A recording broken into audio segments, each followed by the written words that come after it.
Hey, what's up guys?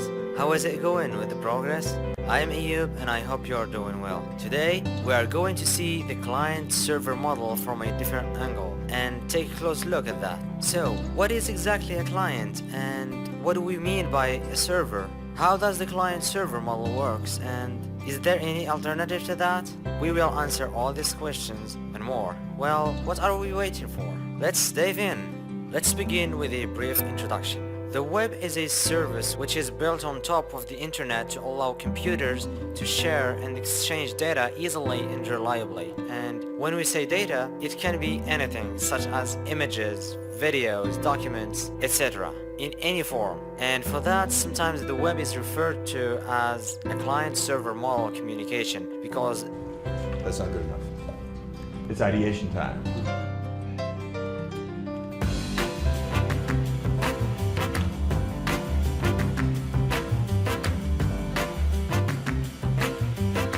Siri, what does on fleek mean?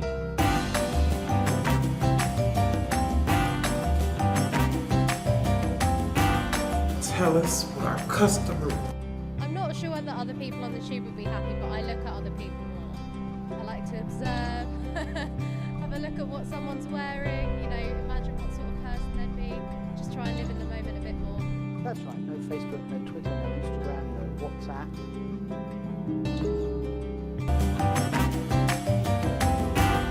Tell us what our customer wants. Concentrate harder.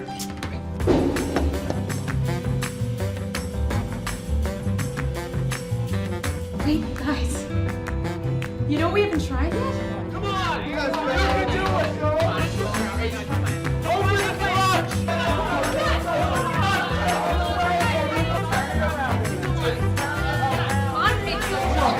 So.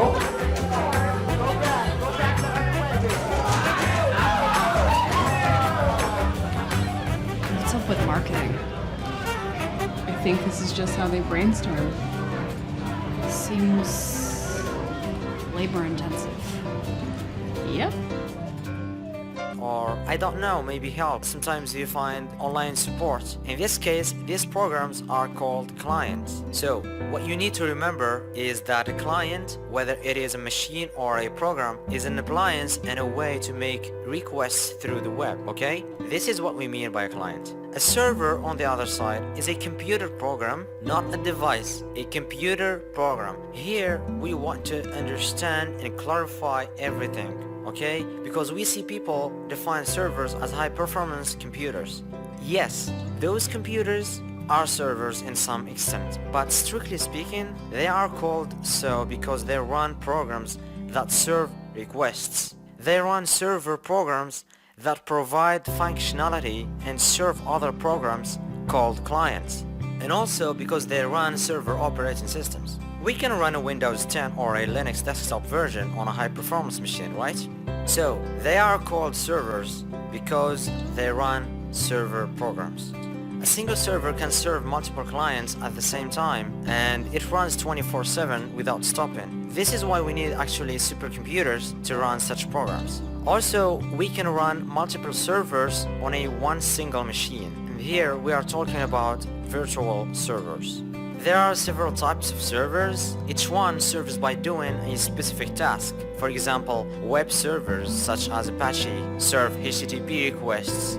Database servers run a database management system such as MySQL and other types of servers. I will talk about them in detail in another video. Now, we can stay here all day talking about servers and their types and how they work, but here's what you need to know. A server can contain web resources, host web applications, stores user and program data, and do a lot of things. And it is used to serve hundreds or thousands of clients. Also, a server is always listening for requests, and as soon as it receives one, it responds with a message. Now that we know what exactly a client and a server is, we can define the client-server model in one sentence. The client-server model is an architecture on the web that splits computers into two sections. Computers that ask for and request services, and they are called clients, and computers that serve clients, and they are called servers. The client-server model works through the request-response cycle via HTTP messages, and to explain that I need another 5 minutes, which is why I dedicated a whole video to that, the HTTP and the web. It's also worth mentioning that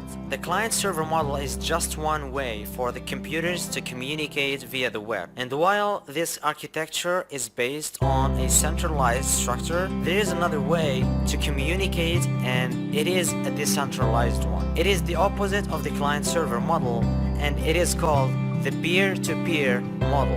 Understanding the two models and contrasting them may help you in your understanding of communications on the web. In the peer-to-peer model, there is no client and no server. Both computers can be requesters and response providers. In other words, each one of them can be whether a client or a server, and each computer is functionally identical to the other. They are able to send and receive data directly with one another, and both of them can upload or download the information. And of course, they are not required to be connected 24/7. An example of the peer-to-peer model is BitTorrent or video chat protocols. Understanding these models can be very helpful for web developers. So, to sum up, we've seen that a client is a machine or a program that we use to make requests through the web. Also, a server is a program that listens for our requests and respond to them. The client-server model is